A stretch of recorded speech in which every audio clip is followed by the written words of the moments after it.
Right, folks, welcome back to the podcast. This week we've got Legit London. How you doing, bud? Buongiorno. All is good in the hood, Bruce. How are you? All good, man. All good, all good. Now, if you're wondering why Legit has his helmet on, there's a little bit of anonymity. He's anonymous. You haven't yet done the face reveal, have you? I know you're contemplating doing that, but it's not been done yet. I was thinking about doing it with you, but I probably should hold on to it for a bit longer. All received. So, Legit is going to try and make sure he speaks nice and loud. If there's any issues with the audio during this podcast, folks, I'll do my best to fix it afterwards in post. And if I failed miserably, then I'm really sorry about the audio. Just turn it up a bit. Right, mate. So, how about, for those that don't know you, I'll start the way I always start. What's your name? Where'd you come from? What you do? Over to you. Awesome. So, well, my name is Legit. So I chose that channel name 2016, I think it was. I was watching a YouTuber called Snowcat87. Yeah. And I stumbled upon his videos. I don't know how. I got hooked on watching his bike videos, and I went out and bought a KTM. And ever since that point, that was me into bikes, and that was when I chose the name Legit. Where do I come from? I'm a southeastern boy. I come from Kent, born and raised. Then moved up to London just shortly after I discovered Snowcat. So suited the name Legit London. Yeah, that's about it. Not a great fancy story when it comes to me. Now, you started mostly on Instagram, didn't you? And then you've got TikTok and you're now YouTube. Your YouTube is flying as well. It's doing really well, I noticed. That's almost correct. I started on Instagram, but it was a personal one at the time, and I was doing stuff on YouTube. Mm-hmm. But back then, it was like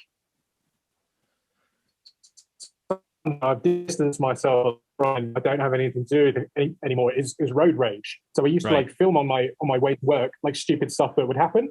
I thought, you know what, it's far too dangerous, and I found my perfect calling in life, which was, you know, filming. Like motorcycle theft and moped theft in London. And that, when I got onto that niche, that's when it blew up. That's when the subscribers came in, the views came in, and the support came in. So it was really, really good to find my, you know, well-balanced area in the YouTube. Yeah, so essentially your content is based around like bike jacking, bike theft, but it's not first person. It's not you up close filming it, isn't it? It's like Cctv and other people's footage, collations of all this different footage. Some of it's pretty damn alarming, isn't it? You know, I've commuted through London for many a year, and I almost got bike jacked once. And at one stage, it was like a pandemic itself, wasn't it? Oh, absolutely. Yeah. 2017 to 18, I think, were the real worst years for it. And definitely. It's massively dropped off now, thanks to like Operation Venice and, you know, officers just going straight at them on their cars and not worrying about any issues around that. Yeah, definitely. And the fact nobody's actually commuting in and out of London at the moment. So the last year, there's been nobody in there, has there? Right. How long do you have to do this? I have as long as you want. My girlfriend's at a wedding, so the flat's all mine. Body swerved that one. Good work. Right. Well, how about we just crack on with questions and just see where it takes us? That sounds like a plan. Love it. Yeah. Beautiful. Lovely old job. Right. First off, we'll go to Patreon. So it's patreon.com/TeapotOne. Over to the clan. First one, Martin Rowe. A question for Legit London and Bruce. What is your feeling riding in London? Has it changed yourselves over the years? Also, has the scene changed in the last few years? I ask this because of Bruce's career before full-time on TeapotOne. So how do you feel? Do you think riding in London has changed you and how you ride within London? And do you think the biking scene in London's changed over the last few years? That is a really interesting question and a pretty good one. Over the years, I've been riding here since 2016, 17. So I've only known London for a few years. But in that short period I've been in here, the first year I had a bike, I had it stolen. And that screwed me insurance wise, for years. I learned from that mistake very quickly. And so my second bike, I took no chances with. It was in the safest place I could leave it, locked up to the teeth. And so that made me automatically feel like I was always very skeptical and just worried about leaving my bike on its own. When I was riding it, I generally feel quite safe. I think I've only seen thieves on a bike a couple of times, and it does put the fear of God into you. Your mouth goes dry and you think, shit, are they still following? Sorry, can I swear on this or not? Of course you can, mate. You can say what you like. Hey, you do think, are they going to turn around and follow me? And where am I going to go? So, my experience to it is very subtle and small, but I can definitely see in most general riders, their sense of security and safety is heightened to what, it used to be and what people were like pre all this massive crime waves of theft and moped snatching and stuff. Yeah. I've always rode defensively in that I know if you go by the book, you're supposed to put the bike in neutral and have, not cover the front brake, not cover the throttle. You're supposed to be totally neutral when you're at lights and all that, and when you come to a rest. Yeah. But obviously, that's the worst thing you can do on a bike in a city, especially in London, where where bike crime is rife, because you have to be in a position to get the fuck out of Dodge if anything happens, or if some idiot jumps a red light or comes flying the wrong way towards you, which has happened to me. You have to be able to react, don't you? So I've always ridden that way. I've always ridden very defensively. But when I had my sort of experience, when I nearly got jacked off my GS, which was right in front of Big Ben, believe it or not, crossing Westminster Bridge at the traffic lights there. When that happened, it was a bit of an eye-opener, because I always thought I was eyes about, and they were on me before I knew it happened. Literally, they were just one blocking my way, the T-Max scooter, two up behind with the rat on the back, and it was just like, wow, where did they come from? And it starts going through your mind, doesn't it? I started thinking, well, you could probably take one on, possibly two, but then there's three of them, and you think the second you start scrapping one, if they don't stab you, then someone's going to get your bike anyway, aren't they? Oh, God, yeah. And it was like, what do you do? What options have you got? And is that a video on YouTube I can actually watch, Bruce? Because I've got to say, I never saw it. I didn't have my cameras running. Oh, mate. Gutted. Yeah. Mate. Gutted. I can't remember why I didn't. I think maybe the battery had run out on the way in. Yeah. There's so many times things happen to me where either I just didn't have the camera on, or one time the SD card filled up literally 5 minutes before I got T-boned at a junction. You're just like, oh, you fud. Now I've got INNOVV. I've got one of the INNOVV camera systems, like a dash cam. I've got that running on the tractor all the time, and it's definitely a peace of mind. Okay. What about the bike scene in London then? How do you think that's changed? Have you been involved with that? To be honest, not really. I used to go to Ace Cafe quite a bit, and now I feel like that has changed in itself to what like it used to be. So like on a Friday night, it is like pandemonium down there. It's absolutely mental. And for me nowadays, that's not what I want to associate, or that's not what I'm about anymore. Yeah. So same. I feel like more that I have changed more than the bike scene has changed, because that's only changed a little bit, but my maturity and attitude to this stuff has changed drastically. So that's just made me move away from some of the more kind of like sketchier sides of the bike scene. Are you down at the bike shed now then? Oh yeah, with my coffee and That's it. Frothy mocha latte and all that. Yeah, man. I've only ever been there once. I went there about, must be about 5 years ago, 4 or 5 years ago now. We went for our Christmas do there, me and my bike mates. Yeah. Got to say, it was an impressive setup, and it looks like it's even better now. Oh, it is. It's lovely. They've got some awesome bikes on display whenever you go down there. It's always great to like check them out. And also, if you ever wanted to do a meeting there, like of your fans, that would be a fantastic place to chill. Some great like Chesterfield sofas, secure parking, good drinks and food. It's just that it's in London. That's the only thing. So I just the thought of going into London now, I'm just like, no thanks, pass. Very true. Because if I don't ride, then I'd have to get the train, and if I do ride, you can't have a beer. Like, get someone to take me pillion. That's what I could do. Right, next one then. David Buchholz. My question is there a bike that thieves are just not interested in? Go. Interesting. Wow. What do you think to that? I reckon maybe the old Super Cub 90. I don't think there'd be much market to nick one of those and sell it on. Yeah, but do you not think that like bike thieves are sort of, you can almost split them into three, can't you? There's like the street urchins who just are around to nick anything that they comes across. They're opportunists. That'll do. We'll have it and we'll have it away.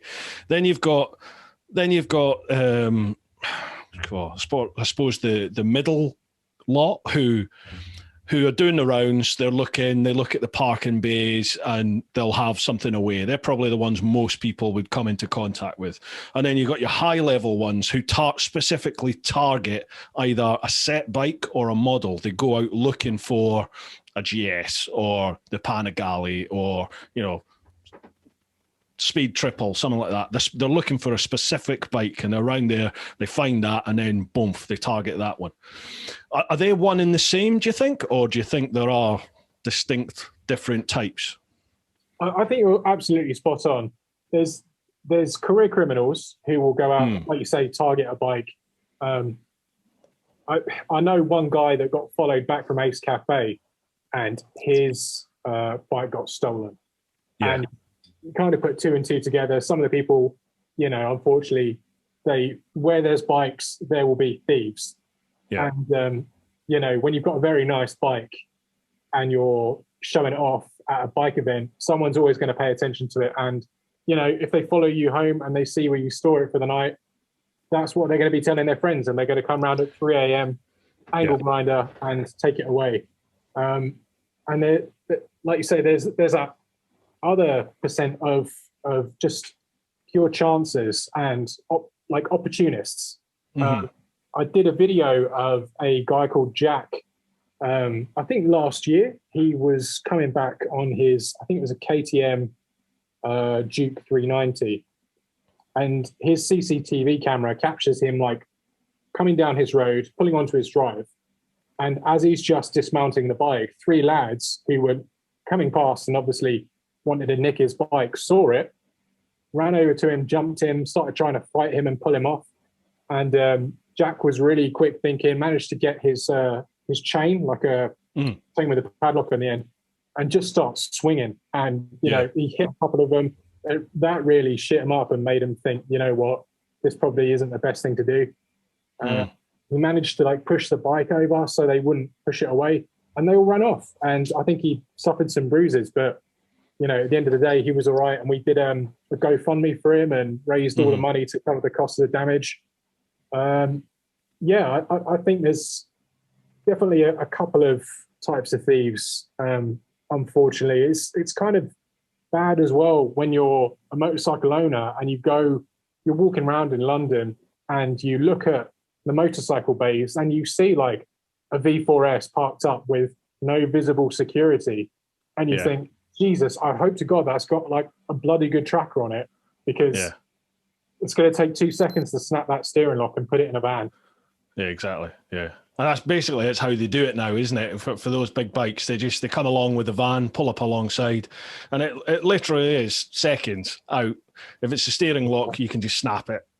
And then 2 or 3 lads pick it up, whack it in the van, and off they go. I was saying to you just off camera for the benefit of those watching, I sold my R1 today, and the chap I was selling it to came down and he said, "Can I test ride it?" And I was like, "Look, man, I'm not comfortable with that. you can give me the money first, and then it's yours to test ride, or you can jump on the back and go pillion. So that's what we did, riding down Barnet, by High Street. You know, he's on my back, and I didn't realize, and I didn't see it initially, but like a police traffic car was behind us within seconds, and they were checking us, like checking the plate. And I was going a little bit fast, so I wasn't speeding. Pulled into my friend's driveway, we dismounted, and he pulls right up behind my rear wheel and goes like, "Oh, is this your bike?" And I'm like, "Yeah, man, do you want to see my license and everything?" He's like, "Oh, no, it's okay. Just wondered what you were doing, you know, like two up and all that." I was like, "I'm literally just selling this guy the bike, and I wanted to do a test ride." And he was like, "Oh," he shouted my name, and he was like, "Don't worry, mate, the bike's not stolen. We checked it and everything, so we're getting a good bike." So I was like, "Wow, happy days." Yeah, he was grinning. I was like shaking because I thought they were going to do me for speeding. But yeah, I'm glad they're on it. You know. No, well, yeah. I mean, I know from my experience that we used to see it all the time. You know, I used to obviously do the static post stuff around all the diplomatic premises, and you know, you'd see it all the time. The old T-Max scooter, isn't it? The two-up T-Max scooter, just they're up on the pavements, they're everywhere. Just ride down the pavements, grab people's phones, off they go. You just see it all the time, and there was bugger all you could do about it. Taxi. I remember a taxi driver pulled up to me one time when I was doing like a perimeter patrol on the streets, and he just stopped and he said, "Officer, can I ask your advice?" He said, "If I was to see one of these mopeds, you know, nicking a phone or nicking somebody's bike, would I be able to tactfully knock them off the bike, basically, with their taxi?" Yeah. And I basically said, "Obviously, I can't tell you yes, but, you know, accidents happen in London all the time, and these scooters do go very fast." So we left it at that. So no idea what happened. Oh, boy. Well, a bike that thieves aren't interested in, David. I mean, I kind of think, I know you said C90, but you know, there's a market for C90s. They're worth quite a bit of money. So Fair point. Yeah. I genuinely think no. If it's an easy option, like most thieves are opportunists, so if it's an easy option, they'll take it. If you've got a high value bike with loads of security on it, it's got the chain, it's got, you know, a track signed up saying it's got track or data tag or something like that on it. Do you know what I mean? And then you have another bike next to it with nothing on it, they'll take the one with nothing because it's easy. So yeah, I would say no. Just cover, chain, disc locks, padlocks, visible deterrents. Like funnily enough, I'm saying data tag. I've just done a sponsored vid with data tag, so there's one of them coming out soon. But that's a visible security. You know, it's showing that the bike's got a data tag on it, and they will pay attention to that because if it's that or the easy option, they'll take the easy option. Absolutely, yeah. Right, next one, Pete English. Now, legit, I don't know if you've been have you been listening to the podcast? I've watched yours with Pete. Right. That was quite a long one, and he's been messaging on Instagram. Oh, has he? Yes. He's a good lad, Pete. He's a good lad. He's always, you can always rely on him for a question. So here he goes. Hi, guys. Hope you're both fitting well. Fantastic that you've got Legit on the podcast. To watch your bike theft videos is quite disturbing, especially for someone like myself who lives up north where bike crime is relatively low. Scary stuff, especially the bike jackings. My questions. What do you think needs to change, especially in London, to quash bike thefts? A very good question. Yeah, very good question. I think, firstly, it's got to start with bike owners just being more sensible with their security. I know it's hard for delivery riders when they're stopping outside an apartment or someone's house, and you know it's pretty inconvenient to stick on a padlock, a disc lock, like a chain, because you know you need to go and make the next delivery. Otherwise, you're going to be low on money or whatever. But when you're parking up your motorcycle and it's going to be out of your eyesight for any amount of time, you should be at least sticking on, the disc locks, a chain, and God's sake, just make sure you've got a tracker as well. Because if all of those things fail, which inevitably they will do, if someone wants that bike, they'll take it. That tracker is your last defense to get that back. And if you hide it really well, they might not even find it, and you may stand a chance of getting it back. If you don't have one and they do all your locks, you're busted. Yeah, it's just unfortunate it's even a thing these days. But especially in my area, I won't say exactly where I am. I'm somewhere in London, but I haven't seen many thieves before. But my local area, I'm in a Facebook group for like all the residents where we are. And there's been quite a few people, like specifically females, who have been posting saying, "Oh, I've just had my phone snatched outside this area, like with two guys on a moped." And I'm like, "Oh, damn, they used to target bikes in London, you know, phone snatches on like, you know, places around Marble Arch, high value areas. Now they're doing it on my doorstep." That's quite, you know, alarming. It's Do they have these kind of issues there where you are, Bruce, or is it? No, thankfully. I mean, I live outside. You know, Maidstone. You're an ex-Kent boy. Yeah. So I'm outside of Maidstone, a couple of miles outside, and I live in a tiny little village. So, you know, touch wood. I shouldn't say there's no problems, because somebody will probably come and tan my house now. But yeah, I've had no issues here. I've heard we don't get the hordes of, you know, bike thieves. We don't get gangs hanging around on bikes. All we get is, you know, middle-aged men on scramblers that go green laning up in the hills. That's all we get. So, but then in Maidstone itself, yeah, I think Maidstone's stepped up a level, I think, in terms of sort of gang activity and the crime that goes all round about that. But thankfully, it's not reached out here as yet. Yeah. But yeah, I know from my time living in London. I used to live in Bromley, and before that I lived Elephant and Castle. So yeah, you know, it was rife. Definitely rife, sadly. Wow. What do I think needs to change in London? I mean, definitely, as you said earlier, that the fact that the police are now maybe that they're actually able to do tactical contact with the thieves, specially trained officers who are in set vehicles, they're allowed to do it. It's bloody hard to get authorization to do it, but they are given that authorization occasionally. And that definitely seemed to have an impact, didn't it, when the videos started going viral on social media of these little shitbags getting T-boned off of their mopeds and bikes and stuff. Oh, yeah, definitely. That has an effect. However, all you need, and as has happened, is an innocent member of public to get caught up in that, either with the moped or the shitbag that's on the bike they've just nicked, and they're doing a runner from police, and they make contact with a pedestrian or a car, or they crash and wipe out a bus stop queue. All you need is something like that to happen, or the police car to have an accident, and the public opinion just flips the other way again, doesn't it? It's one of those things, sadly. It's a difficult one. I don't really know how you beat it. I genuinely don't know how you beat it, other than, as you said, educate riders to step up your security on your bike, really. And even then, it's never fail-safe, is it? It's never going to be fail-safe, sadly. Just try and make sure you park next to somebody that isn't as secure as you. It's horrible, but yeah. Pete's got a second part to his question. Do you think the police could possibly deploy more drones to catch, follow, and even track them to their homes? Surely they have the technology and battery life now to do this.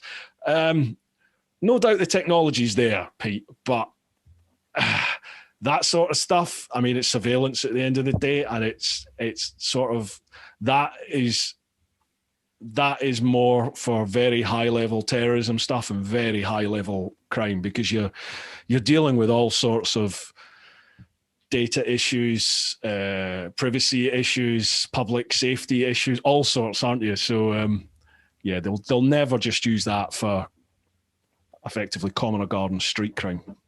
Yeah. I mean, what, you might know different. Do you know any different?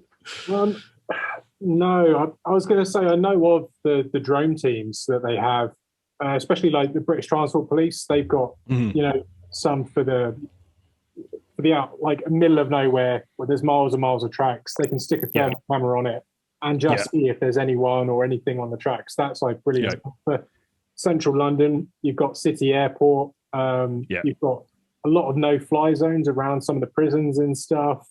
You've also got Downing Street embassies, the Palace. There's loads of places where potentially someone, if they knew, unlikely, if they knew they were being followed, could just try and, you know, lose you by going through some restricted airspace. So it would be a great way, you know, to safely track a thief, but just not too practical in London, especially with the high buildings, possible loss of signal.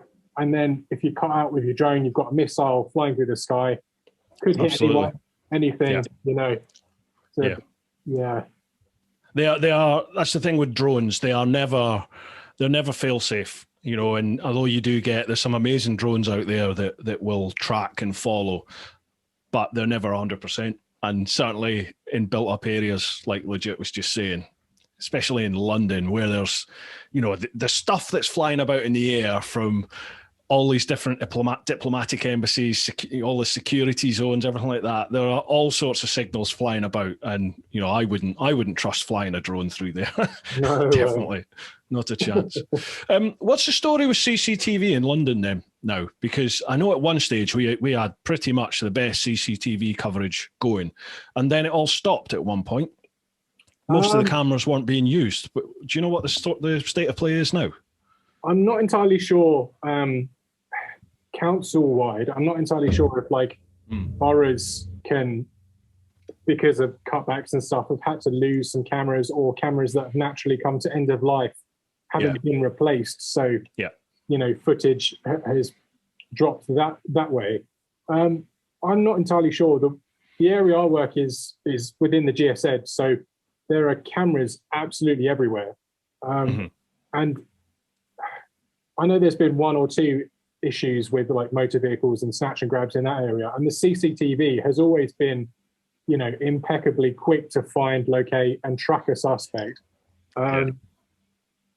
I guess the further you move out, and you know, the more you go into the sticks or, you know, the poorer parts of London, possibly the council isn't going to be that worried about putting too many cameras up there, because there's no real you know, operational need to. If there's no high value shops down one street and it's just a bunch of unfortunate, you know, shopkeepers, and they've got an ATM, they might not want to put a camera outside. So, but I've seen the telly box, and when they want to track people on CCTV, they can just patch into every single ring camera and street camera going.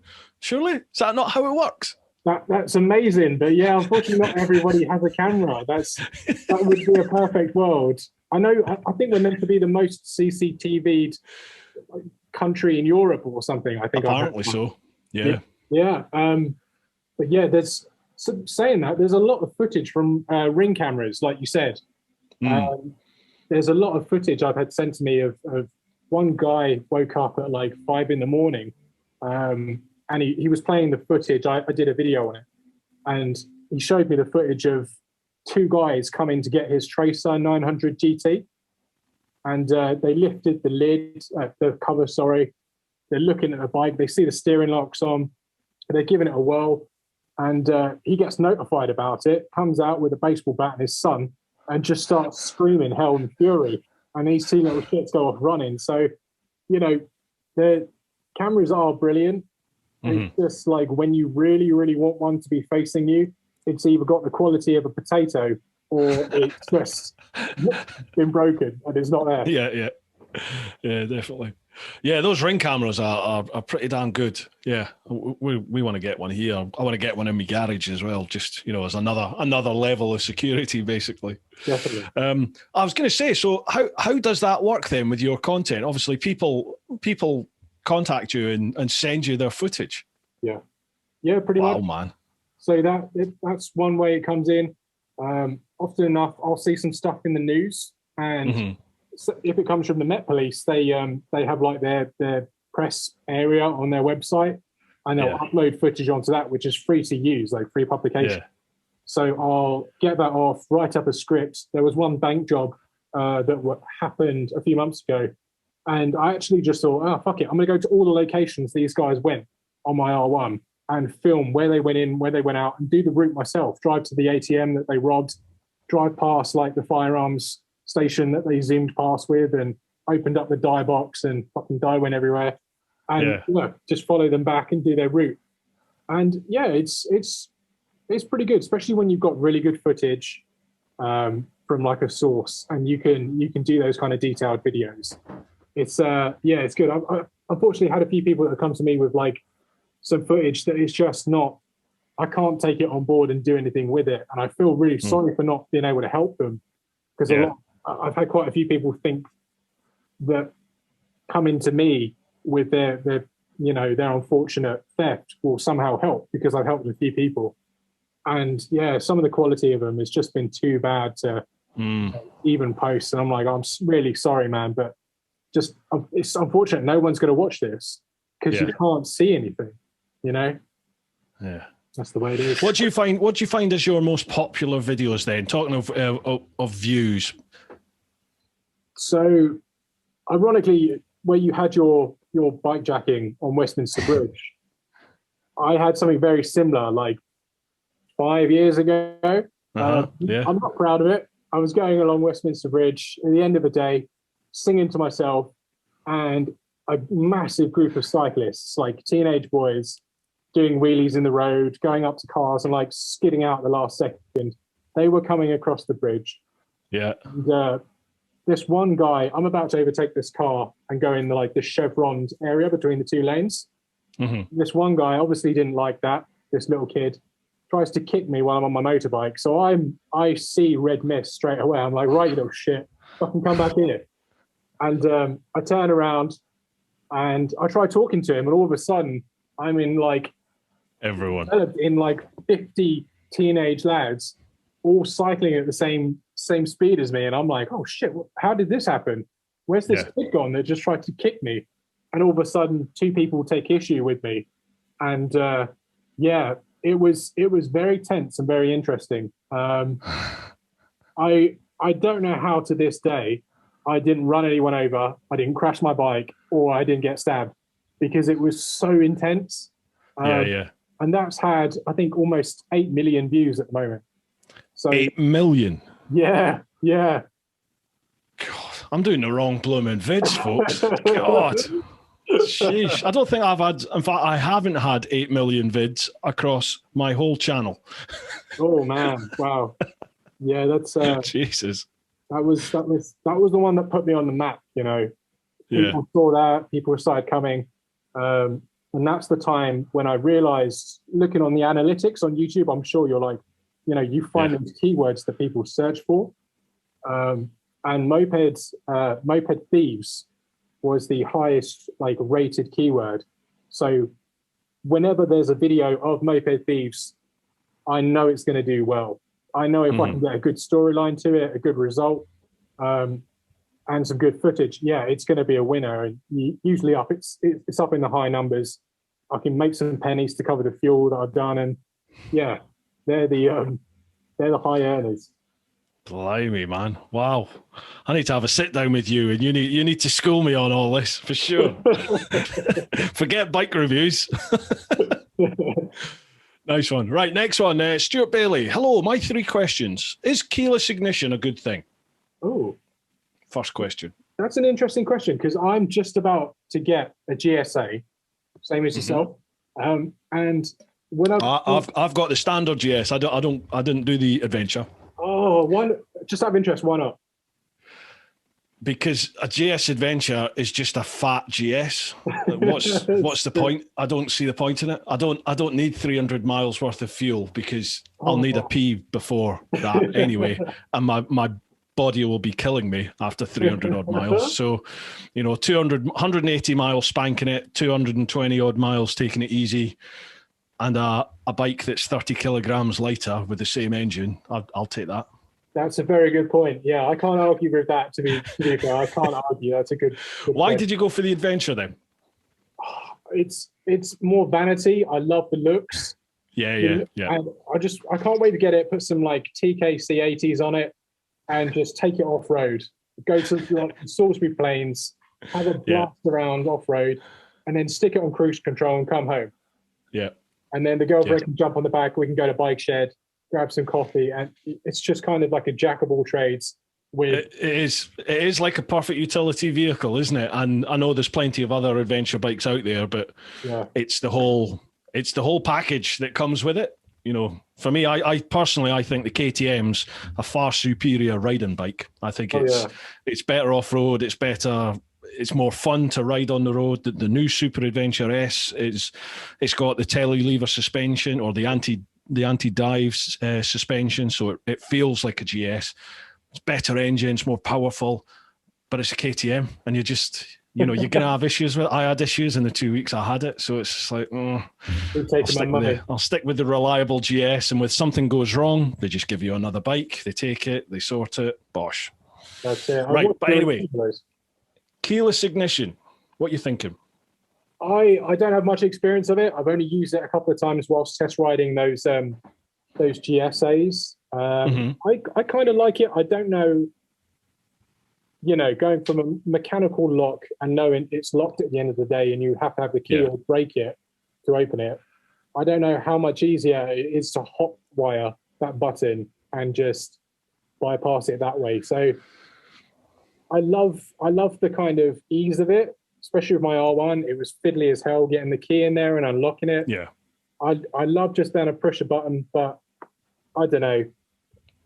Thieves these days are clever as hell. I'm sure they can probably get some kind of masking jammer that will read the signal going. I don't know. Yeah. Well, they can. It's just, they do it for the cars. They'll do it for the bikes. They can do it, absolutely. But then, you need to have secondary security on the bike, don't you? You need to have disc locks. You need to have chain. Ground anchors. If you've got it at home, a cover. You need all sorts. Data tag. You need everything on the thing. But in terms of just sheer practicality, I love keyless ignition. I've got loads of mates that hate it, but I love it. But what does piss me off are people like some KTMs, some Triumphs, they're keyless ignition, but you need the key to open a petrol tank. And I'm like, why? Why do that? Just make it all keyless.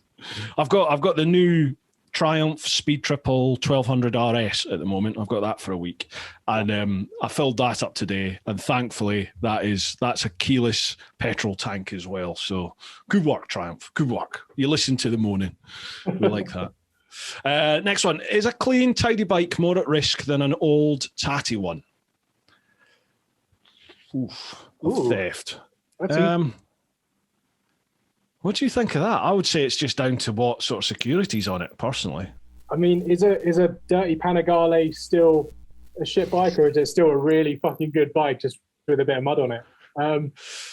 I can see where the question comes from, because if you've got like a really crappy looking MT-07, which is a bike thieves love to have because they are literally the jack of all trades. They're so light, they're quick, they're agile. If you've got one that looks filthy, it's going to look like a pile of shit, but someone knows how good that bike is within it. And they don't care about the exterior because they know that bike can pull wheelies quickly. It can, lose a cop car pretty in no real time at all, just how nimble and lightweight it is. I can see where the question comes from. And I think I used to think like that once upon a time too, but the way to do it is have a gorgeously clean bike that you can be well proud of, but just keep it locked up and just keep it so safe. Like if you can bring it in your house, do it. I used to bring my MT-07 into my apartment, and we're 9 floors up.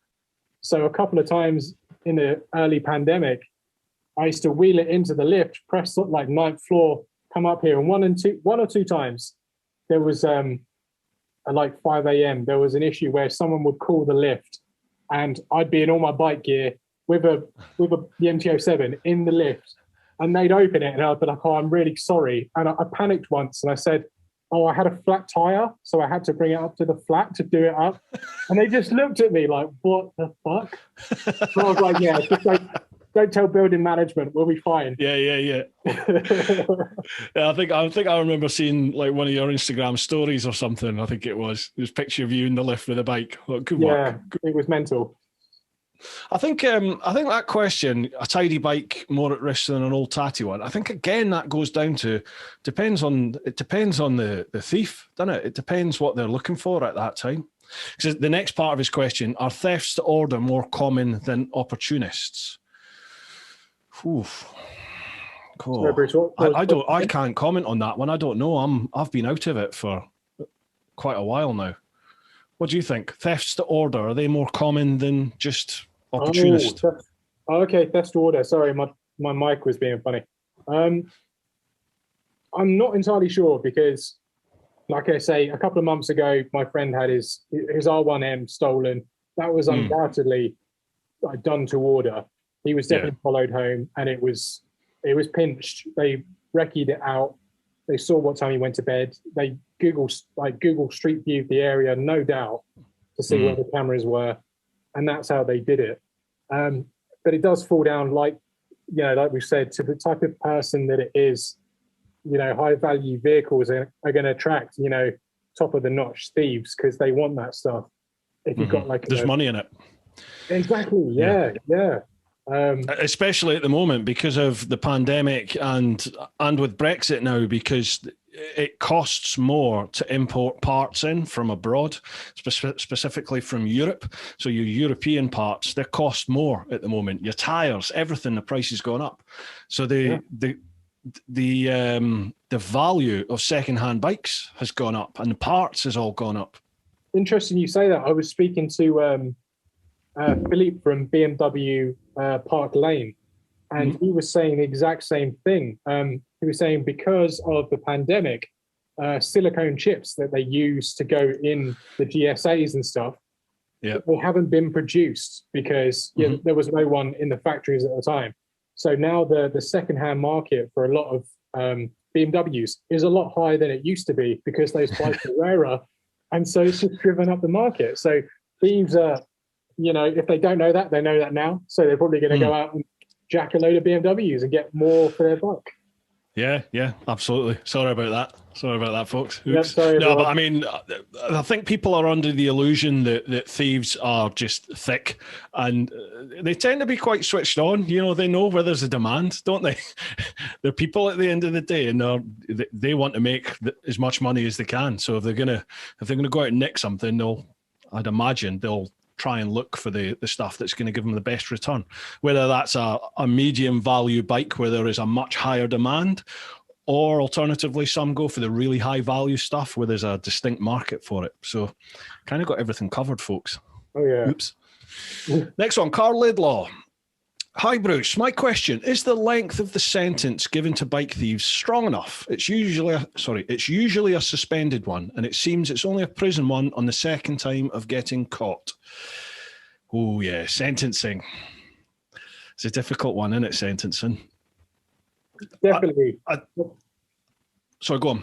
Sorry. When I do a lot of my research into specifically the Met, when they do their cases and they publicise it, yeah, the sentencing is usually quite lenient, but these people are often prolific offenders and have, either been to juvenile prison before or been to actual prison and done a short stint of time in there. And a lot of the bike and moped thieves that I've seen usually get between like 16 to 36 months in jail. Obviously, good behavior, you can probably be out of that and stealing again within, half of it. But, well, you'll only ever do, I don't know if everybody knows this, but you'll only ever do a third of your sentence unless there's extenuating circumstances. If you get sentenced to 9 months, you'll do 3 and then you're out, unless you've been a shitbag inside or, been involved with stuff, or there's extenuating circumstances to the crime that you've been found guilty of in a court of law. Sometimes they will then go 9 months is 9 months, or life is life. But generally, you do a third of whatever sentence you've been given. Sorry to interrupt. Yeah. No, that's spot on. I mean, you know more about this than I. I was just going to agree that they're usually out within one particular thief who we followed, he was a prolific bike jacker, and he wasn't exactly stupid, but he wasn't the most clever of the bunch. He would always go on a social media, always brag, always show what he's just got. And right. you know, like if you're a good thief, you don't do that. You take whatever you want and you disappear. You don't post up on social media for everyone and their dog to see, because that's how you get caught. And this guy was doing it because he loved the reputation he got from stealing bikes, and that was inevitably his downfall. There were a load of people who recognized his voice because he got so much attention, and I ended up doing a video on it on the end, and we unmasked him because he was a nasty bastard. He stole, you know, a couple of people. I know one person, and he stole her bike. And he was like riding into delivery drivers, like in a car, knocking them off and like taking the piss out of them. He was stealing bikes from Westfields in, you know, White City and stuff. Yeah. And it's just those kind of like stupid braggish types that get caught. The ones, you know, just disappear and never post about it. You probably never find them, but those ones in particular, God, they boil my piss because it's just unnecessary. You don't need to rub salt in the, you know, the face of a victim that's just had their bike stolen by, you know, setting it alight or going on a joyride with it and filming it. Yeah. Sadly, it's sort of rife on social media, isn't it, in certain circles? Yeah. Carl, what you were saying there about the length of sentence given, I think, again, there's often a preconceived idea that the courts, like the judge, has carte blanche to give whatever sentence they feel justifies that crime. And it generally doesn't work like that. It'll be like, you know, a theft at a set level has a set sort of maximum sentence you can give. And I think I might be wrong here, but it also will have a minimum sentence.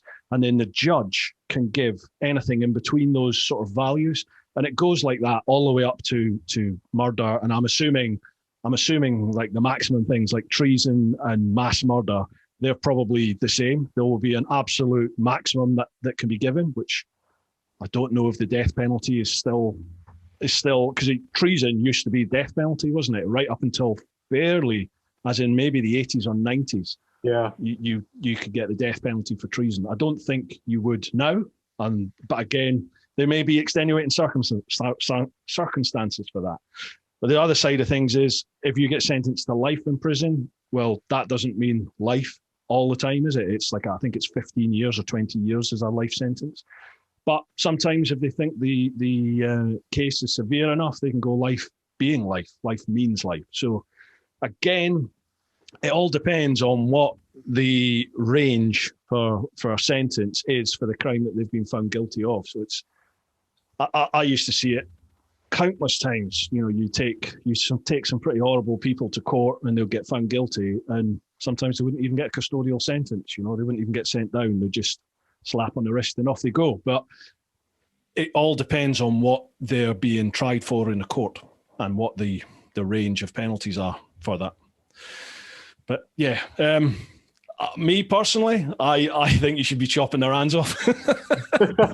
I think bring back the stocks. I think bring back the stocks, yes. the Greens, the sort of the borough Greens, and publicly shame these people, publicly shame them. But that will never happen in this day and age, sadly. Do you want to comment on that, legit, or shall we move on? My lips are sealed before I get taken down. Yeah, definitely. Right, next one. Mark Fulcher. Hey, up me ducks. Couple of questions from me today. Number one, for Legit and Bruce, because you're ex-plod. Don't you just think that we should be using harder tactics and sentences to deal with the bike thieves? It's not like it's a secret that it's happening, and if it's rife, why not just make more of an example of the bastards and bounce them off a few more Range Rovers? If they can't walk, they can't nick bikes. Just an idea. Well... Can you comment on this? That's a good comment. I like it. I've got a big grin on my face. I know you can't see it, but that tickled me. That comment is what a lot of people say underneath a lot of the moped theft videos I do. Yeah. I wish like I could see more of them being knocked off. You know, I wish, you know, at least they were getting broken. I know it's horrible to say, but broken bones, because, you know, if they're just knocked off and they have a little roll around, they're in cuffs, they're not going to really worried about being properly smashed off a motorcycle. And I know of one instance where I did a video of a guy who chased after a motorbike thief who he spotted, and he knocked him off like this road, and he went into the back of a van.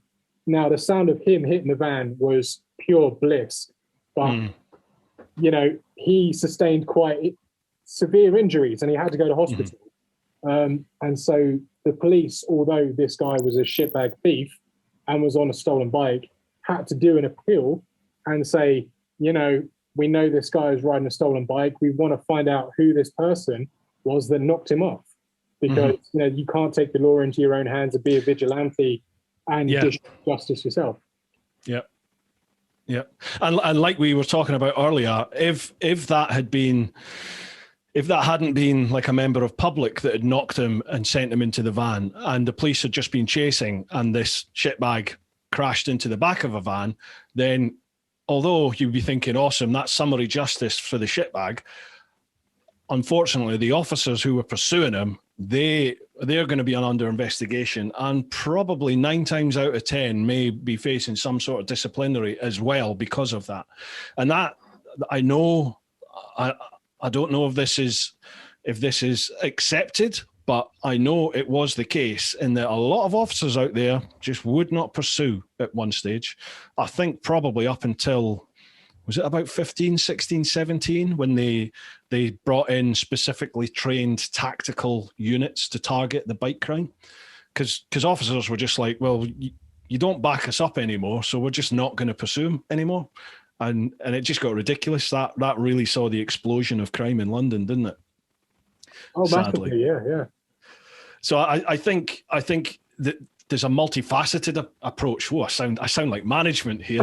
There's a multifaceted approach needed for bike crime, I think, specifically in that you've got to protect the people who are going to be, at the end of the day, who will have to pursue these people. So that's going to be the old bill. You've got to protect them, not to say that they should be given carte blanche to act like assholes and hooligans. No.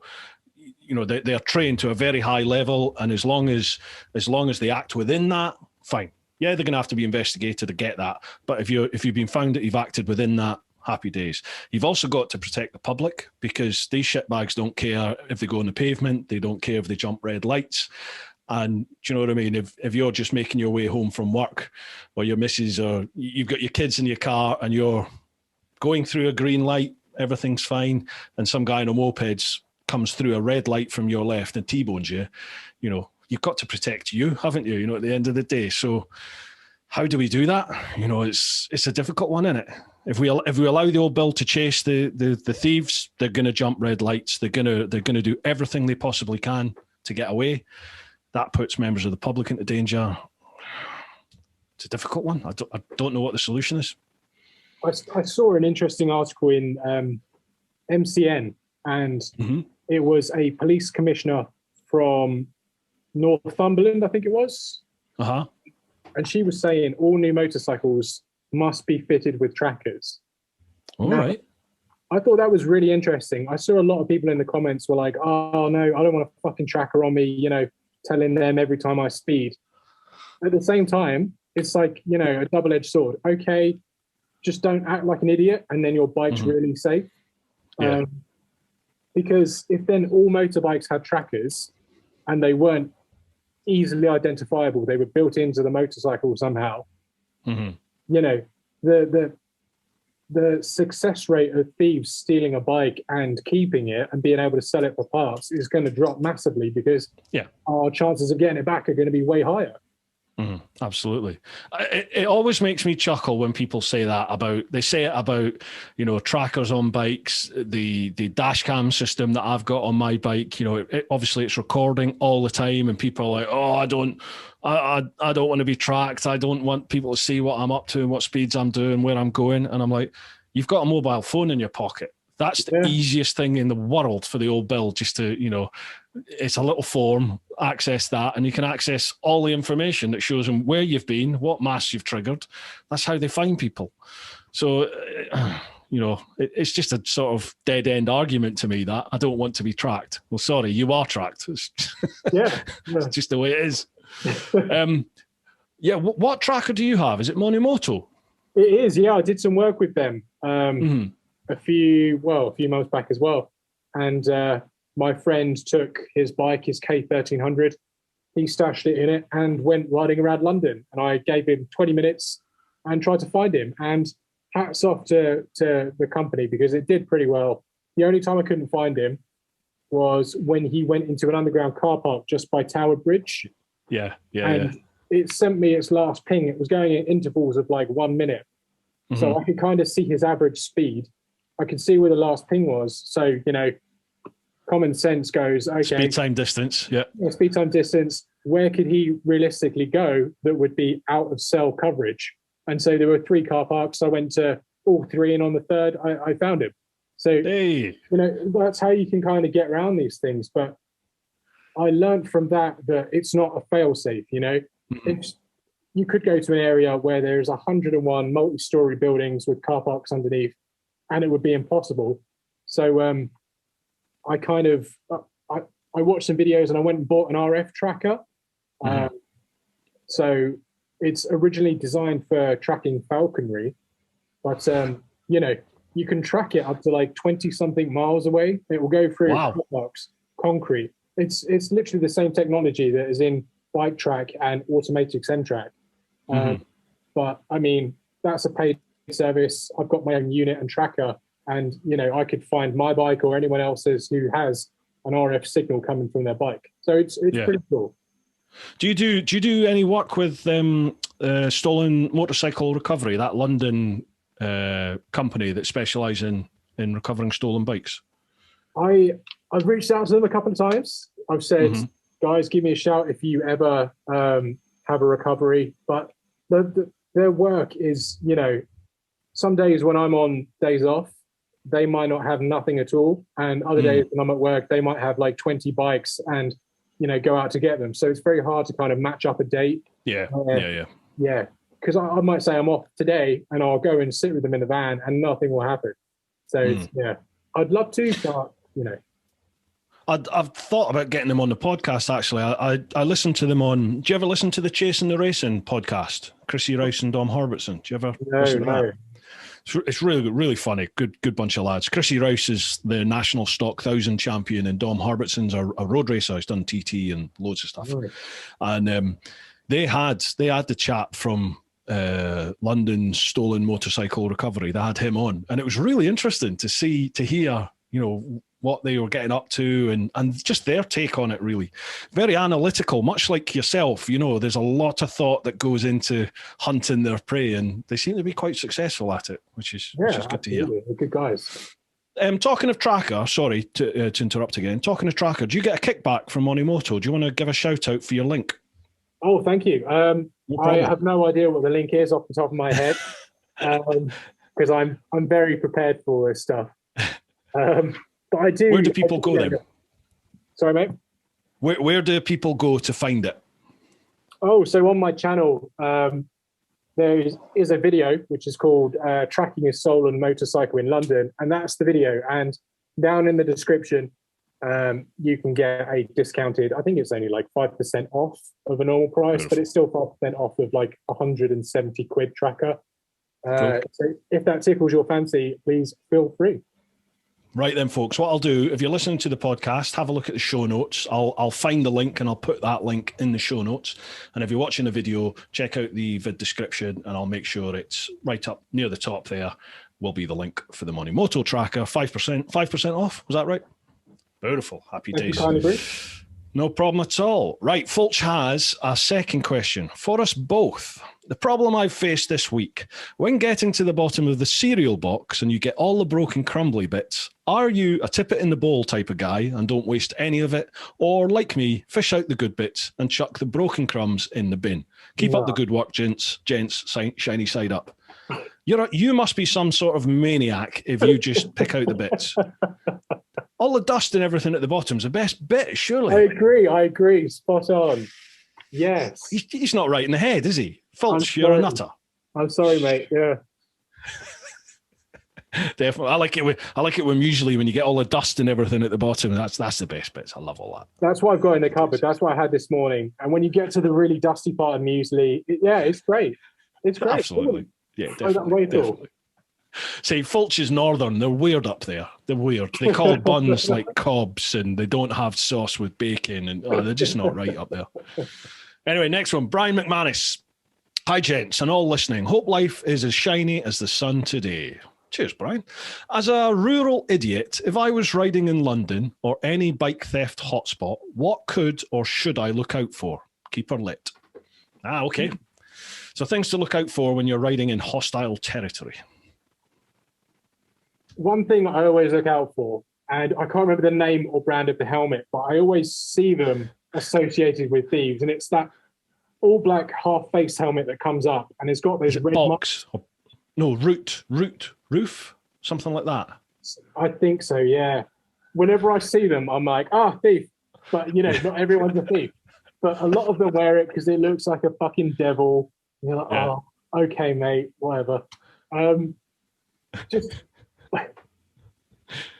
awareness of your surroundings and your position to others is literally imperative riding within London, not just for theft, but for normal vehicles, because there is a car turning everywhere. There's an Uber that's going to do a U-turn in front of you nearly every time. Black taxis, oh my God, always doing U-turns.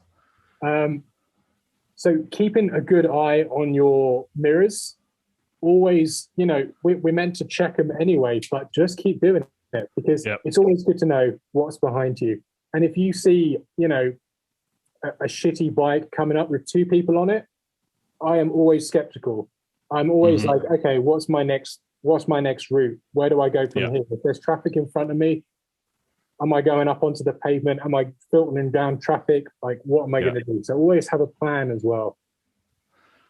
Yeah, definitely. It's never get yourself, it's key to London anyway, to commuting in London, is never get yourself boxed in. So if you can filter down the outside, but you are taking your life in your hands because, as legit says, taxis, Ubers, black cabs, they do Uis left, right and centre. I got wiped out in Deptford by a young kid doing a Ui just like that. Buses pull out on you, pedestrians step out on you because the traffic is generally at a standstill. They just step out. So you really have to have eyes everywhere, don't you? And for me, I always used to filter down to the front, and you're not supposed to sit in the the cycle box thing at the front. If you get a copper who's having a really bad day, they can ticket you for that. I didn't bother me in the slightest, but they will ticket you. I've been told off for it and all sorts. But I would always get as close to the front as I could, and as legit says, have that escape plan in your head. If those mopeds behind you that you're seeing, if they do decide to come up behind you, where are you going next? How are you going to get out? How are you going to escape? So have that in your mind. Again, I always have it in gear, ready to go, clutch in, not quite revving, ready to go, but I know where the biting point is on my bike. And if you're going to go through a red, then, that's your choice because you will get done for it. There's cameras everywhere. But if you need to get away from this lot, you got to have that in your mind. What are you going to do? Worst case scenario. For me, it was when it actually happened, when they were there and they just appeared out of nowhere. It was in my mind was like, what do I do now? Because obviously I want to kill one of them, but I was like, if I get a hold of him and throw him in the Thames, there's two more. It's like what goes? Because I really don't know what the answer to that one is, because they're generally at least two up. And the way I've seen it is they work in threes. So there's one on a bike that blocks your way, and then there's generally a T-Max scooter, two up behind you, and it's the one on the back of the scooter that jumps off and takes the bike. So you just got to be aware, haven't you? It's horrible, but be aware of your surroundings and have that sort of bug out plan ready to go.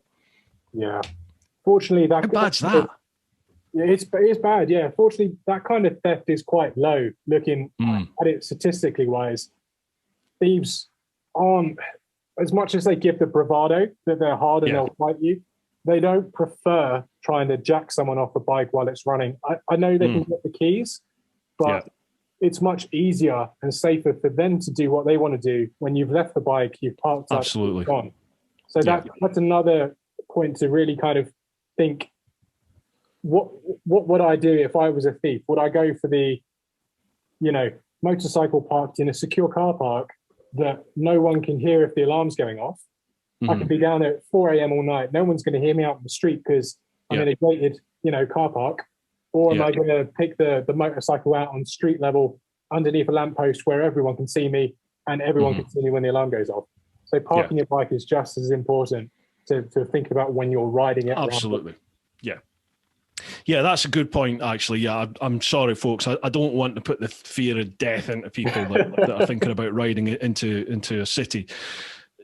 That is very rare when they do the actual physical bike jackings face to face. Very, very rare.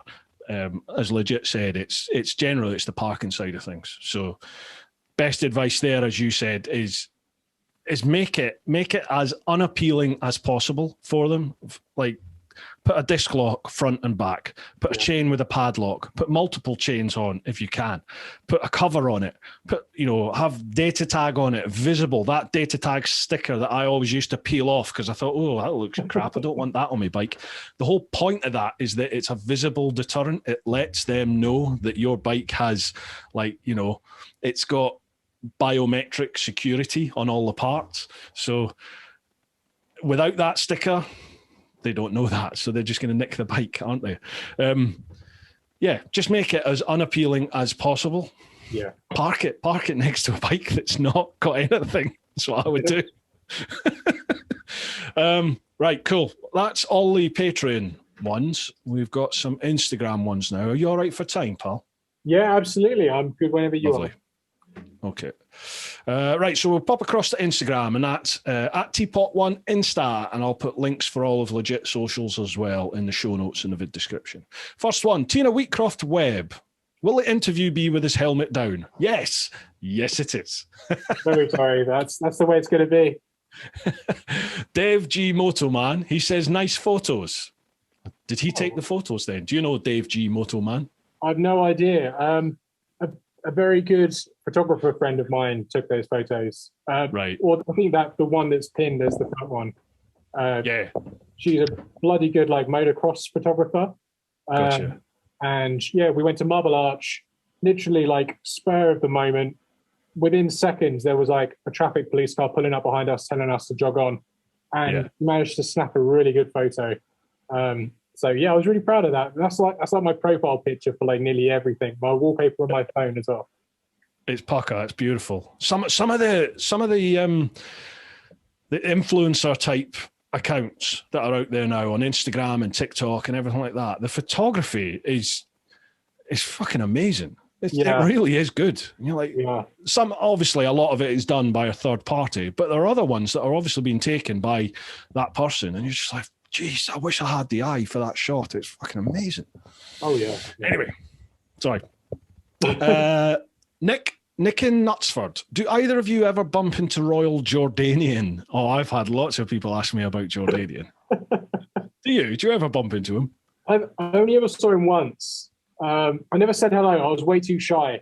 And I saw him on his, I think it was on his Nuda. I heard him initially and then saw him go past, and I thought, fuck me, that's RJ. And then I went a different way because I chickened out. I was like, I want to say hello and I want to guess it's him, but I don't want to be embarrassed and it not be him. Yeah. I mean, I used to see him go by a lot of the different posts and stuff when we were out the West End and Mayfair and stuff. And I know a lot of the bike lads, I used to, where I used to work, has a bike wing, and a lot of the bikers had stopped him and chatted with him and stuff. I tried to get him on the podcast, but he would only do half an hour, and he wanted to pre-read all the questions beforehand. So I was just it's probably one of them where you're best not meeting. You're probably best not meeting those people. Yeah. For me, I hope he is all right. I hope I just got the wrong end of the stick, but I just thought I'm not interested now. Yeah, I know sorry, go on, mate. Apologies. You said sorry, something. I know he's a very reserved man. He likes to keep himself to himself. Right. And I know he had some issues where some people, they really wanted to track him down and find out who he was. And he had some of that. They went to his house. They found out what car he was driving, and I think after that, his world just clamped down, and he withdrew a lot of like his social interactions after that. So I kind of understand it, and I see it from both sides, No, yeah, I get that. I didn't realise that. It is bad that sort of stuff happens. Have you had any comeback then? Touch wood, no. I've had, after unmasking like that one main shitbag, I've had a lot of like wannabe gangsters going, "Oh, I'm going to find out who you are and burn your bike." I'm like, go ahead, man. That's all just words to me, but until you do it, I'm not going to give a shit. Yeah. There's a few people that want to find out, but I think while I can keep it anonymous, I think that's part of the excitement about my channel. No one knows who I am. I could be like, no, definitely. I probably will go past on the tube next to a load of these people, and no one will ever know. So I think while it's like that, the excitement level's there. When people know who I am, it's like where Snowcat did his face reveal. I was like, all of a sudden, like, oh, for fuck's sake! Like I never wanted to know. I prefer not knowing. Yeah, I think even like Baron von Grumble, even he had a little bit of, bite back when he did the unveiling. Yeah. Excuse me, the unmasking. But obviously that's not harmed him. He's doing very well. Thank you very much. Well. Yeah. Next one, BHP UK. Best roads you've both ever ridden on, and are there any new bikes in the pipeline that you will want to own? Ride safe, guys. So, best roads. Interesting. I've spoken to them a couple of times. They've got some awesome roads up north, and maybe in a few months I might go and visit them. They've definitely offered me to visit and ride a couple of their bikes that they tune up. So yeah. What, BHP UK? Yeah. Nice. They're bike tuners. Okay, yeah. Definitely worth a visit. I saw on MCN a little while ago, there is a road that goes from Folkestone along to, where did I go to? Seaford. And it's like 70 miles along the southeast coast. And it's the equivalent of the PCH in America, like our equivalent. I know in Scotland you've got the NC500, which is mind-blowingly cool. But for, shitty southeast of England, that's our claim to fame. And it is, I did it with a couple of friends. I'll find out what the road number is, but that was pretty spectacular. You go past Rye, Camber Sands, lots of long roads and twisty little bends, and on a sport. I must have ridden it. You must have. It's a great road. I don't know. I was down Rye today, actually. Oh, really? I was down all that way. Yeah. Doing the Camber Sands run. It was good fun. That bit of fun. Nice. For me, I think for me it's got to be West Scotland. Oh, wow. There's a road. I've been asked this so many times, and I never look at the road number. But where Elandonnan Castle is, do you know Elandonnan, the one it's right on the loch. It's a castle. There's a bridge that takes you from the bank out into the little island on the loch, and the castle's on there. It was in Highlander and all this sort of stuff. Yeah, that's called Elandonnan Castle. The road that runs along there, just further east from Elandonnan on that road, there's like a T-junction with a road that heads north. I can't remember the name of it, but that road follow all the way up to Ullapool. Phenomenal. Just phenomenal. Great fun. That's probably my favourite UK riding road, I would say. Wow. Yeah, love it. All up there, all up in the northwest, especially once you get into up into Sutherland, the northwest of Scotland. There's bugger all there, man. And it's, you've literally got golden eagles sitting on the fence posts or flying above you. It's mint. You've got white sand beaches. It's gorgeous. Beautiful place. What about bikes then? Bikes in the pipeline that you either want to own or would like to ride? So I was speaking about the GS. I watched your video, the the 1290. Oh no, was it 1290 or was it the 790 Adventure S or R? I think he did a video on one of those. I've done both. Never the 790. I've done the new Gen 3 Super Duke R, 1290 Super Duke R, and I've done the new 1290 Super Adventure S. I've done those. I'm getting the numbers muddled. I did look at that briefly and think, you know what, some gorgeous WP suspension, an engine that can do stupid speeds. Yeah. I was considering that, but then I remembered KTM. So, you know, yeah. I've been there. I've been burnt by them. I'll stick to the German engineering. So yeah, it's gonna be a Beamer. While I've got, you know, the opportunity to have my girlfriend on it, I'll go with that.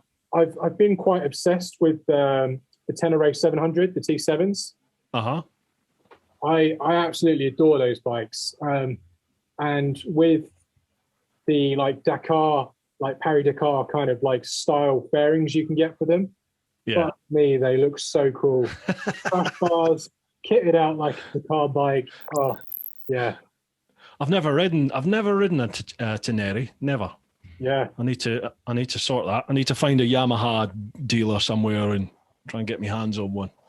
Yeah. A lot of folks say good things about them, especially the new T7. Yeah. I've never tried it. Next one, Roger White. We all know Bruce is a gym queen, making that body of his looking as damn hot. Thanks, Roger. But what is your go-to hobby off two wheels? That's interesting.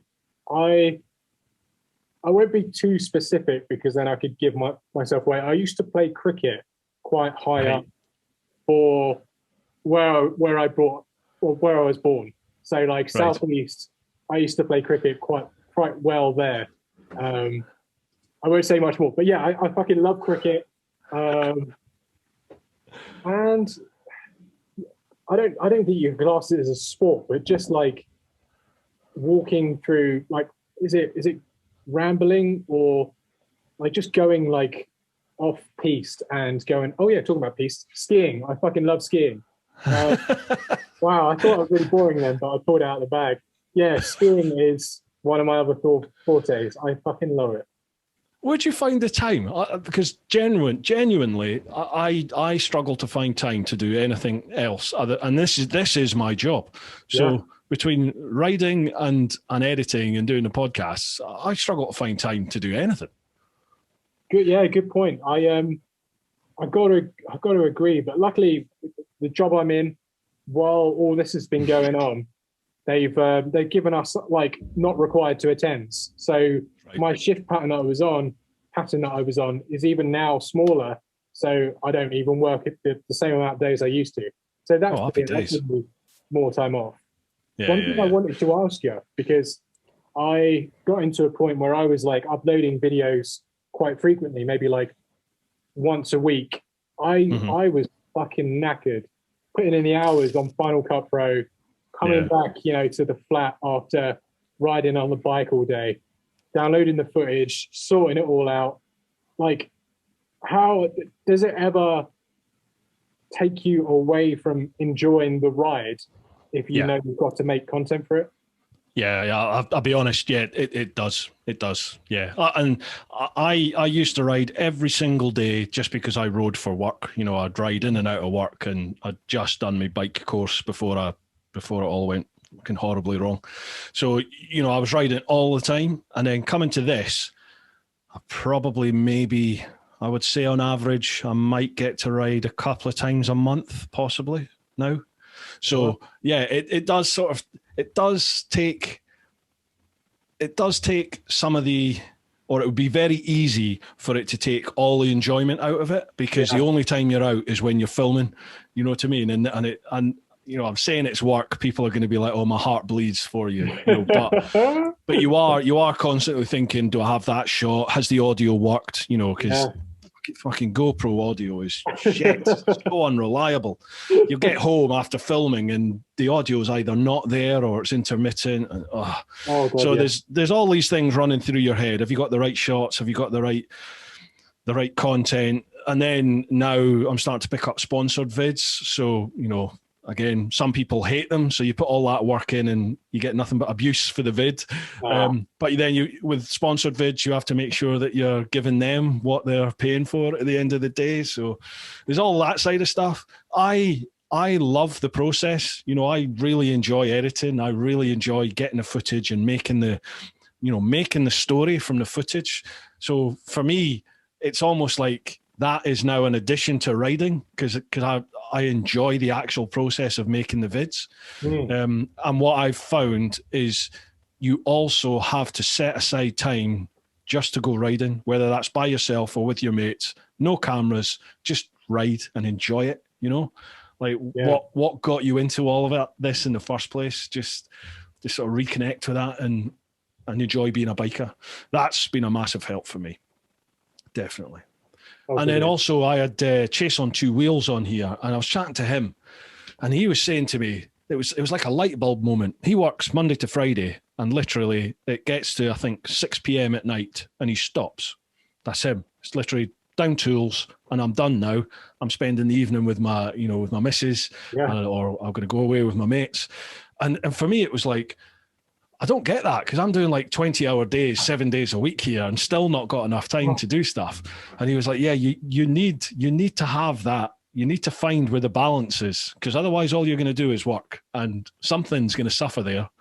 And he's right. He's totally right. You just have to find the balance for you. So I'm still trying to do that. Yeah. No, he's right. Yeah. Right, next one. Andy Adair 85. I had that R1. It's a handful of a bike. What's that meaning, Andy? Did you actually own it or one like that? I don't think he owned my one. Like one guy from Scotland owned it for the first 9,000 miles of its like 8-year life that he had with it. Yeah. And when I got it, it was just smashed around. Well, not smashed around, rode carefully and, all received. Yeah. Did it have those fairings on it, those anniversary red and white colours? Because they're beautiful. Oh God, yeah. I where I park it, it's underground, so it's always covered up. Never a day in the rain. I would never. I know it's stupid. Never ride in the rain if I could help it. Yeah. There was one time where me and my mates rode to Great Yarmouth in a day from here, and like round trip, it's like 320 miles. On the way back, it was a beautifully warm day. Like that was a morning's ride, yeah? Yeah. Oh, yeah. It was a beautiful day.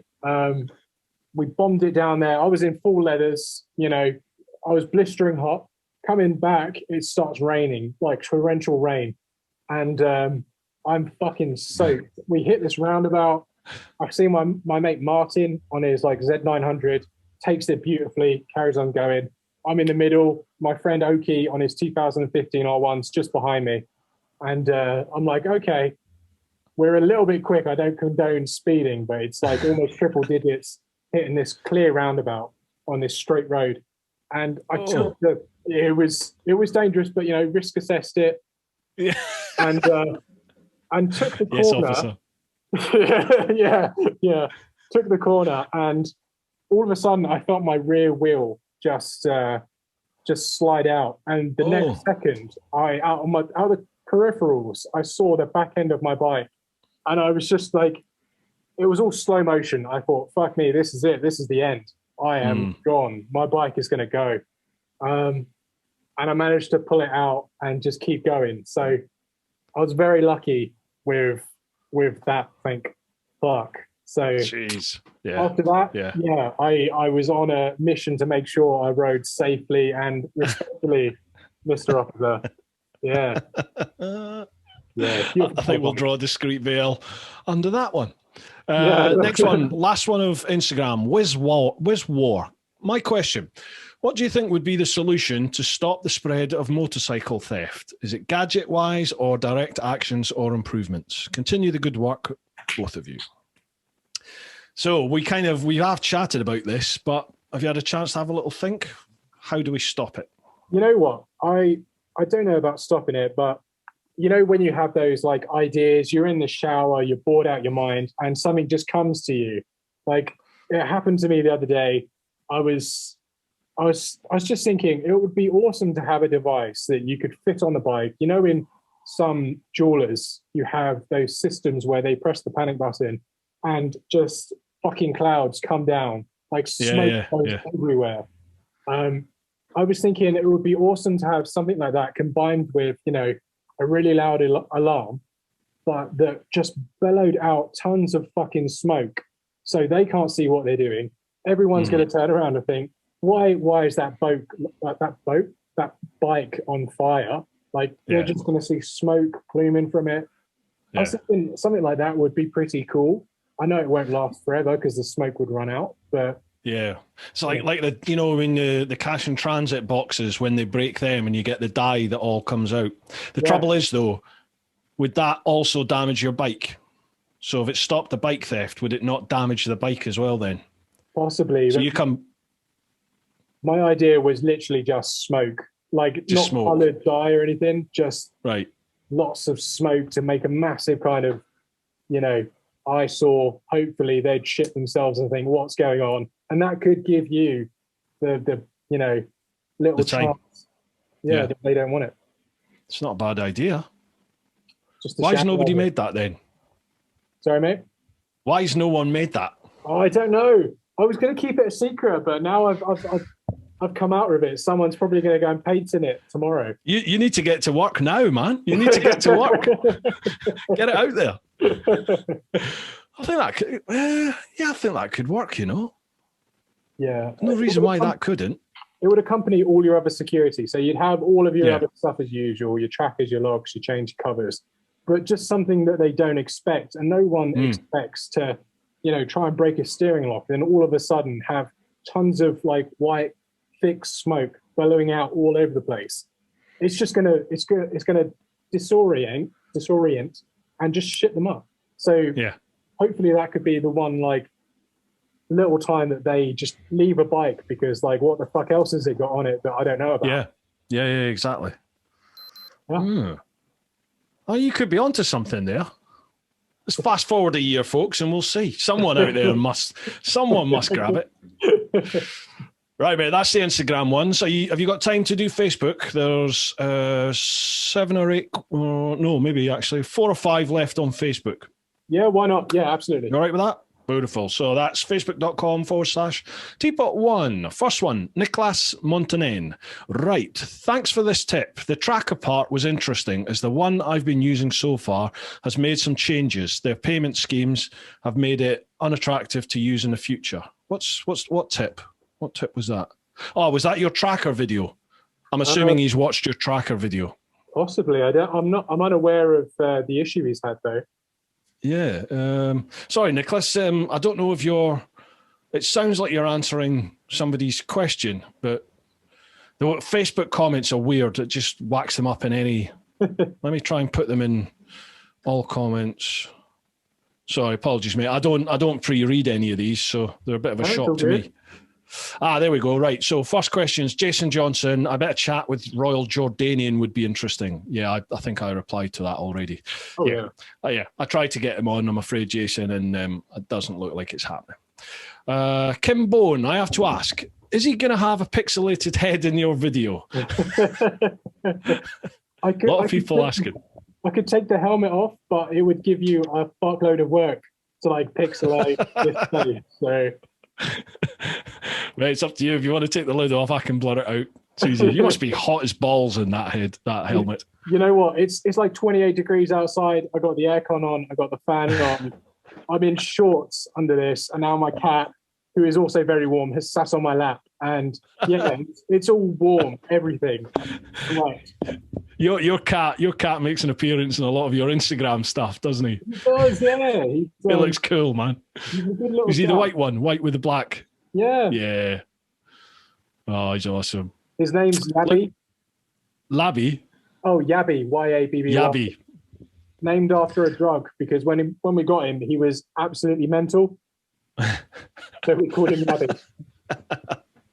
Yeah, we used to have a white cat here called Nigel, and he was I never used to be a cat person, but he was awesome. He won me over, but sadly he disappeared about 2 years ago, and I think we think he probably argued with some traffic on the main road behind the house, we think. We're not sure, but we haven't seen him in about 2 years. The other two are still here, but he's never come home, sadly. Oh, no. Poor old Nigel. Yeah. Anyway, mate, I think most, when it says you've got like X amount of comments, most of them were all based around Royal Jordanian. It looks like a lot of people chatting about Royal Jordanian. Fair play. So I think that is us on Facebook. Beautiful. Is there anything else you'd like to chat about? Have you got anything coming up? At the moment, off the top of my head, no. I do want to go and see those guys, BHP UK. And, if I do get a GSA, possibly go and check it out, some of those roads, and maybe get my bike mapped at the same time. That would be really cool. One thing I've been trying to do for a while is I've reached out to Bike Track and to Automatic Track. Those the latter of the two. The MD of the company does some really great videos where he will go out after a bike's been stolen with an RF finder, and he'll actually go and like locate the bike, call the police, and stay with it. And if you ever need to like binge watch some videos, like fucking hell, the girlfriend was annoyed at me. I just spent ages watching these videos of like, plant equipment being recovered and bikes being recovered and brand new Range Rovers being stolen from East London. Like, he did it all. So I reached out to like him and Bike Track in the hopes of tagging along on like a recovery sometime.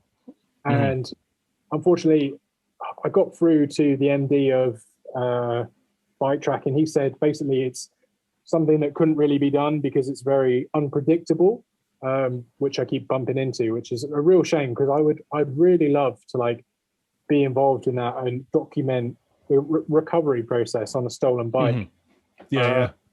So, fingers crossed in the future that could happen. New stuff's going to be coming up when I find a suitable GSA. I'm going to try and get one with panniers and everything, the full, TE spec version. We'll see. Watch this space. Stuff could happen.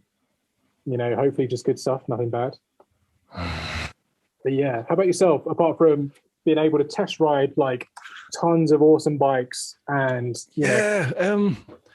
blimey, I really want to. I just want to travel again. I just want to be able to hit the road and get back to Spain and Europe, and I really want to push further afield again. I'd love to do some stuff out in India and across in the States, Canada.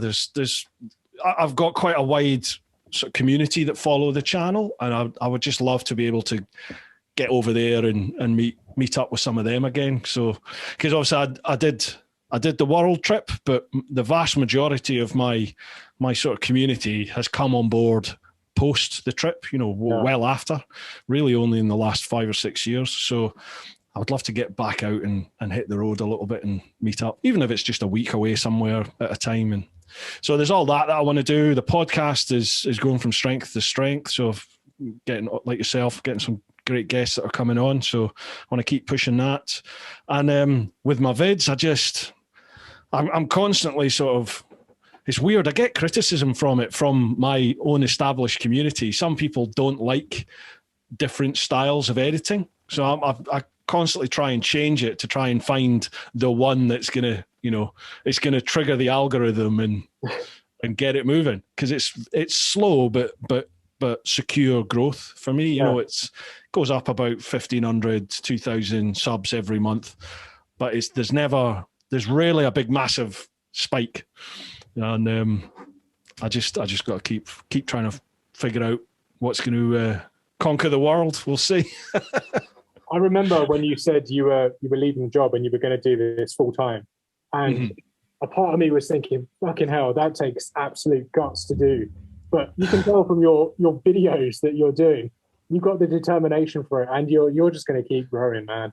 I hope so. Thank you. Definitely. Appreciate that, man. You're hitting the algorithm, man. And the stuff you're putting out is fantastic. Remind me at the end of the video when we're off recording, there's someone who was telling me at work about your videos when I said I did bike stuff, and was like, oh, do you know TeapotOne, Bruce? And I was like, yes, I do. I know. I've got some stuff to tell you. I'll tell you like a bit about him at the end, but Oh, cool. yeah, like a lot of people, you know, go, "Oh, do you know Teapot? Like, do you know Bruce?" I'm like, "Yeah, he's a really cool guy." Go check him out. It's cool, man. It's cool to see how, like, you know, word of mouth and people like recognize you and your bikes and stuff. So yeah, keep doing. That's cool. I love your videos as well. So. Oh, thank you, man. I appreciate that.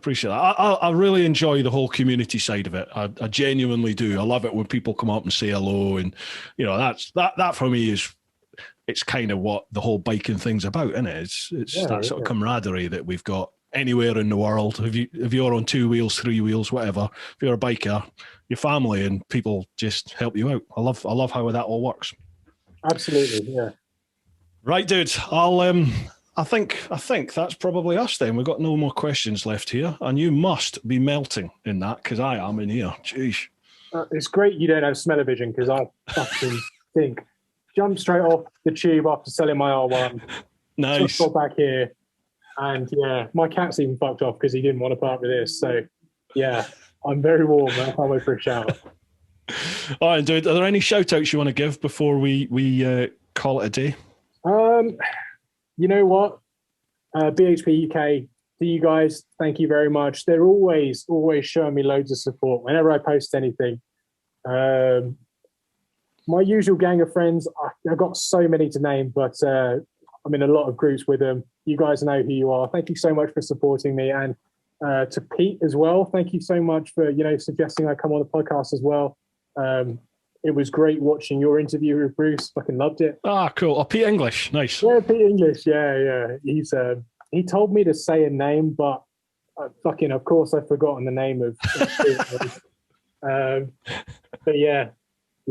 Just to everyone who has watched anything, even for a couple of minutes, or who has subscribed, you know, thank you so much for doing what you do. I know I'm not always, unlike Bruce, I am quite hit and miss with doing videos, whereas Bruce is like on it all the time, good content. I'm like, I don't think I've put out a video for 2 months. So thank you everyone to, you know, who just sticks by and watches my stuff. I appreciate it so much. Awesome, dude. Awesome. Right, folks, if obviously if you check out the show notes or check out the vid description, there will be links to all of Legit's channels, the YouTube channel, his Instagram, your TikTok. What else have I missed? Are you on Facebook as well? I am, but I don't really use it much. I saw you. You're not old enough for Facebook, are you? No. Too cool for school. Oh, yeah. I've just started TikTok, man. Oh, I do not understand it. It just seems to be full of scantily clad women doing stupid dances. I don't get it. Is that it? Is that all TikTok is?